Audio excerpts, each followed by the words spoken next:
વિચારે અને એને 100% યોગ્ય લાગે ત્યારે જ આ ભવનની ફાળવણી કરે છે। એટલે દાન તો કરે છે પણ યોગ્ય જગ્યાએ કરે છે ને, એટલે કેશુભાઈ અભિવાદનને પાત્ર છે। કેશુભાઈ એટલે અભિવાદનને પાત્ર છે સાહેબ કે એની પાસે પૈસાનો ખૂટો નથી, એને એસારામ કરવો હોય તો એની પાસે કાંઈ કમી નથી, છતાં પણ આપણા ભારતના ભાવિનો વિચાર કરી અને દેશભક્તો કેમ જન્મે, કેમ માનવતા પાંગરે, કેમ માનવ મહાન બને અને ફરીવાર આ ઋષિ મુનિઓની ધરતી છે એ આર્ય કુળને શોભે એવી બને, એનો એ કાર્ય કરી રહ્યા છે ને, એટલે કેશુભાઈ અભિવાદનને પાત્ર છે। કેશુભાઈની શાખા તમે જુઓ,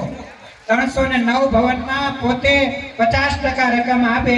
અને છતાંય પોતાનું નામ ન લખાવે, પણ અમારા મનહરભાઈ જેવા 309 દાતાઓ એની સાથે ઉભા રહે અને જે વિસ્તારને જાણતા નથી, જેમાં એને કઈ લેવા દેવા નથી, જેના બાળકો ક્યારેય ત્યાં ભણવા નથી આવવાના, એમ જ નહીં એના સગાવાલાના બાળકો પણ ભણવા નથી આવવાના, એ લોકો મનહરભાઈ જેવા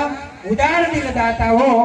આ સંસ્થાને કેશુભાઈના નામ ઉપર 25-30 લાખ રૂપિયાનું દાન આપે ને, એટલે આ સહયોગી દાતાઓ પણ અભિવાદન